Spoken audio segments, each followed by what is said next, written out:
మూడో సంవత్సరం జరుగుతుంది. సాయిరామ్. నా పేరు దేవయ్య గారు. ఎర్రగుంట సంగగుండ మండలం, ఖమ్మం జిల్లా, ఊరుపల్లి వేరే. భోజనాలు కూరలు కూడా అన్ని చాలా బాగా జరుగుతాయి. ఎన్ని సంవత్సరాలు మీరు ఇక్కడికి వచ్చి?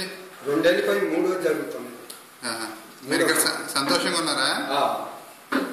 మీకు కావాల్సిన భోజనాలన్నీ పెడుతున్నారా? చక్కగా జరుగుతుంది. అంత నీట్గా ఉంది ఆశ్రమం.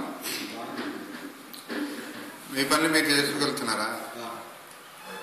ఏమన్నా వైద్యం ఏమన్నా కావాలంటే చేపిస్తుంది. నాగరాజు గారు, సింగరేణి హాస్పిటల్ బాగా జరుగుతుంది. మీరు బాగా సంతోషంగా ఉన్నారు. ముందుకన్నా సంతోషంగా ఉన్నారా? ఇక్కడే బాగుంది. ఇక్కడే బాగుందా? అందరూ మీ సొంతంలాగా చూసుకుంటున్నారా? చాలా చక్కగా జరుగుతుంది. మందు కానీ అన్నీ జరుగుతుంది. మందులు కూడా ఫ్రీగా ఇస్తున్నారా?